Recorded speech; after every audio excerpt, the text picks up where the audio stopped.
कहानी की शुरुआत में 1951 का समय दिखाया जाता है। एक अनजान शख्स ने पुलिस को चोरी की खबर दी। पुलिस ने आकर छानबीन शुरू की, पर उन्हें वहाँ चोरी वाले कोई भी लक्षण नजर नहीं आए। वहीं पर घर का मालिक सफाई कर रहा था। पुलिस ने उससे पूछा, कल रात क्या हुआ था? हमें तुम्हारे पड़ोसी ने चोरी की खबर दी। एलन बड़े ही अजीब तरीके से हंसते हुए कहने लगा कि पुलिस चोर को सामने आने पर भी नहीं पकड़ पाएगी, इसलिए तुम लोग यहाँ से निकलो ठुल्लो। दोनों ही पुलिस वाले शॉक होकर वहाँ से बाहर निकले। अब हमें कुछ सालों पहले का वक्त दिखाया जाता है। ये वर्ल्ड वॉर 2 का समय था। एलन एक खुफिया प्रोजेक्ट के कमांडर से मिला। कमांडर को ऐसे आदमी की तलाश थी जो जर्मनी द्वारा भेजे गए खुफिया मैसेज को डिकोड करके आने वाली तबाही रोक सके। एलन को जर्मनी का ज भी न आने के कारण कमांडर ने उसे बिना इंटरव्यू के ही भगाना चाहा। तभी एलन ने एक मशीन का नाम लिया जिसके जरिए जर्मन मैसेज भेजा करते थे। अब कमांडर एलन की बातों में रुचि दिखाने लगा। एलन उससे कहने लगा, देखता हूँ जर्मन के खुफिया संदेश पजल रूप में होते हैं और पजल छुड़ाना मेरा फेवरेट टाइम पास है। उस पर कमांडर ने कहा,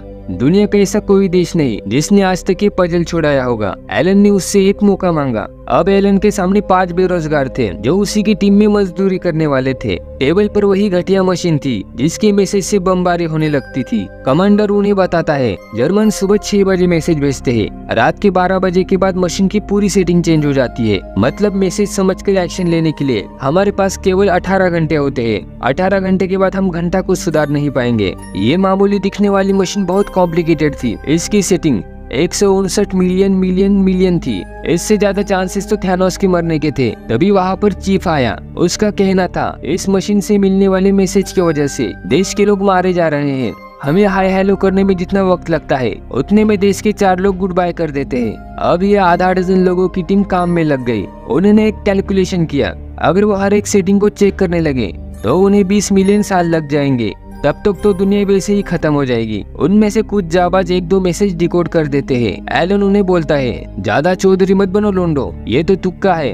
एक बंद घड़ी भी दिन में 2 बार सही वक्त दिखाती है। ये सुनकर वो दोनों सदमे में चले गए। एलन के मुंहफट अंदाज की वजह से बाकी लोग उसे पसंद नहीं करते थे। दिन रात 4 करके एलन ने एक मशीन का नक्शा बना लिया। अब जरूरत थी एक स्पॉन्सर की। उनके यूनिट का हेड खर्चा सुनकर हाथ खड़े कर देता है तो एलन कमांडर के पास चला गया। उसने कमांडर से कहा, मशीन की भाषा मशीन ही जाने, दुनिया गई तेल लगाने। ताऊ ये पकड़ पर्चा और निकाल मशीन बनाने का खर्चा। पर कमांडर भी उसके मशीन को इग्नोर करके चला गया। दरअसल एलन के टीम मेंबर्स उसे पसंद नहीं करते थे। ये बात कमांडर तक पहुंच चुकी थी। अब एलन चीफ के पास गया।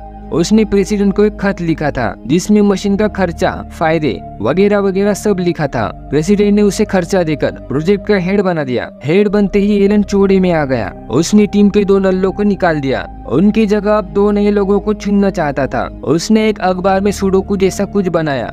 उसे सवाल करने वाले को इंटरव्यू के लिए बुलाया जाना था। इंटरव्यू के एग्जाम में 6 मिनट का समय रखा गया। इन 6 मिनट में सिर्फ 2 लोग ही इसे सुलटा पाए थे। इन दोनों को बिठाकर बाकी पब्लिक को भगा दिया गया। उन दोनों को प्रोजेक्ट के प्रोटोकॉल के बारे में समझाया गया। ज्वाइनिंग के दिन सिर्फ लड़का ही काम पर आया, लड़की नहीं आई। उसके घर जाने पर एलन को पता चला उसके घर वालों को ये बात पसंद नहीं थी कि उनकी बेटी मर्दों से भरे ऑफिस में अकेली काम करे। एलन ने उसे समझाते हुए कहा, जॉन, वहाँ बहुत सी लड़कियां रहती है, तुम काम करके उनमें रह सकती हो। जॉन के मन में सवाल आया, एलन उसे इतना फोर्स क्यों कर रहा है इस काम के लिए? एलन के मुताबिक आम दिखने वाला इंसान बेहतर काम कर सकता है। दरअसल एलन का क्रिस्टोफर नाम का एक दोस्त था। उसने एलन को डिकोडिंग लैंग्वेज सिखाई थी। सारे ही बच्चे एलन को परेशान करते थे, पर एक क्रिस्टोफर ही था जो एलन की हमेशा मदद करता था। उनकी मशीन बनने में बहुत ज्यादा वक्त लग रहा था।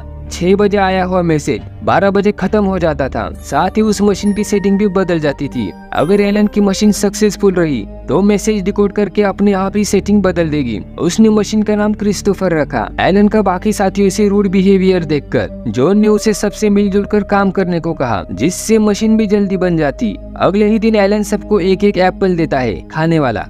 सारे ही टीम मेंबर्स चौंक गए पर खुश भी हुए। एलन से पहले वाले हेड ने एलन को एक कागज दिया जिस पर मशीन की सेटिंग बदलने की रेसिपी लिखी थी। एलन उस मुताबिक ही सेटिंग करता है जिससे मशीन चालू हो गई, पर अब भी वो मैसेज डिकोड नहीं कर पा रही थी। दूसरी ओर जर्मन्स ने पूरे यूरोप में आतंक मचा रखा था और ये मशीन अब तक बेकार ही थी। सरकार इस प्रोजेक्ट पर 85 लाख फूंक चुकी थी पर रिजल्ट 0 था। कमांडर ने गुस्से में प्रोजेक्ट बंद करवाना चाहा, साथ ही एलन को भी काम से निकाला। कमांडर के सिपाही एलन को बाहर फेंकने की तैयारी में थे, तभी एलन के साथी उन्हें रोकते हुए कहते हैं, एलन को निकाल रहे हो तो हम सबको भी निकाल दो, ये मशीन काम करेगी, हमें पूरा भरोसा है। बुढ़ाऊ, हमें 6 महीने की फुर्सत दे दो, हम दुनिया हिला देंगे। कमांडर ने उन्हें 6 महीने के बजाय 1 महीने की फुर्सत दी और उन सबको कहा 1 महीने बाद ही सबको लात मारकर भगा दिया जाएगा। ये परेशानी कम थी कि जॉन के घर वाले उसे वापस बुलाने लगे। दरअसल जॉन 25 साल की हो गई थी। उस जमाने में गोरे लोग भी अरेंज मैरिज करवाते थे शायद, तभी एलन ने उसे शादी के लिए प्रपोज कर दिया। फर्जी सी अंगूठी पहनकर इनका रिश्ता पक्का हो गया। फर्जी सगाई के पार्टी के दौरान एलन ने अपने दोस्तों से पूछा क्या होगा अगर वो जॉन से नॉर्मल पति पत्नी की तरफ बिहेव ना करे। उसका साथी बोलता है, हमें पता है तू थोड़ा सा अलग किस्म का बंदा है, तुझे औरत नहीं मर्दों में इंटरेस्ट है। एलन कहता है ये सच है और उसके मर्दों के साथ बॉयफ्रेंड वाले रिलेशन भी रहे हैं। ये बात वो जॉन को बताना चाहता था, पर उसका साथी उसे रोकता है। वो कहता है भाई, औरत अपने पति के साथ दूसरी औरत बर्दाश्त कर लेगी पर मर्द को ना करेगी।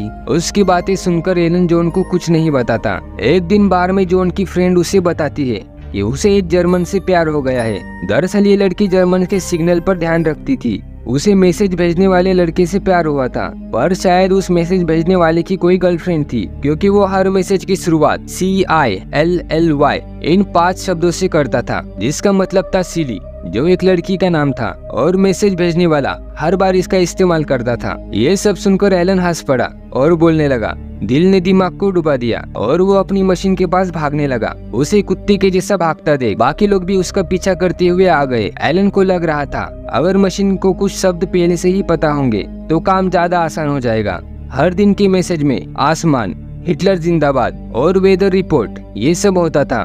ये सारे शब्द और सीली शब्द को वो मशीन में लगा देता है।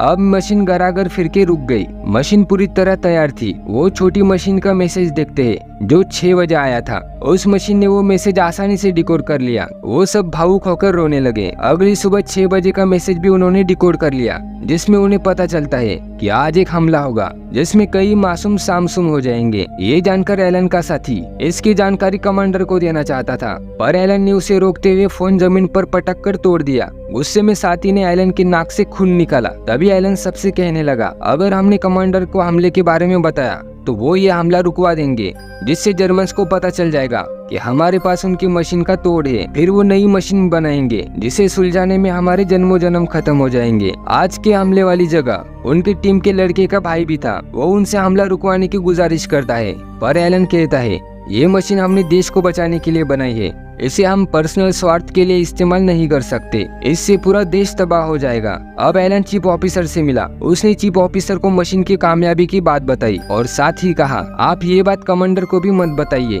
अगर जर्मन्स को पता चल गया कि उनके मैसेज हमें पता चल रहे हैं तो लेने के देने पड़ जाएंगे। हम जिन हमलों को रोक सकेंगे उसकी आप फर्जी स्क्रिप्ट बना लेना, बताना। ताऊ के लड़के ने बताया। मामा के भांजे ने खबर दी। ऐसे ही कुछ दिन बीत गए। एक दिन एलन को पता चला कि उनकी टीम का एक मेंबर जर्मन्स का जासूस है। ये वही मेंबर था जिसे एलन की मर्दों में इंटरेस्ट वाली बात पता थी। एलन उसकी शिकायत कमांडर से करने वाला था, पर उस लड़के ने एलन को रोकते हुए कहा कि वो जॉन को सब बता देगा कि एलन को मर्दों में इंटरेस्ट है। दरअसल इस दौर में ये सब गैर कानूनी था और ऐसा करने पर कड़ी सजा सुनाई जाती थी। एलन कुछ सोचे बिना ही चीफ को जासूस के बारे में बताता है, पर चीफ तो पहले से ही जानता था कि वो जर्मन्स का जासूस है। चीफ के पास जासूस के सारे ही लेटर्स थे, मतलब चीफ को पता था जर्मन्स और जासूस में क्या बातें होती रहती है। इससे जर्मन्स का ही नुकसान हो रहा था।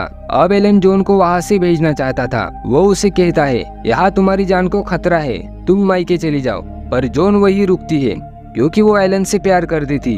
एलन उसे बता देता है कि उसे मर्दों में दिलचस्पी है, पर जॉन को कुछ फर्क नहीं पड़ता। वो उसे कहती है, मुझे तुम पर पहले से ही शक था, तुम्हारी हरकतें ही ऐसी हैं, पर मैं फिर भी तुमसे प्यार करती हूँ, तुम्हारे साथ रहना चाहती हूँ। पर एलन कहता है वो उससे प्यार व्यार नहीं करता। उसने तो जॉन से सिर्फ इसलिए सगाई की ताकि वो वहाँ रुककर मशीन का काम पूरा कर सके। जॉन उसे खींचकर रैप्टा मारती है।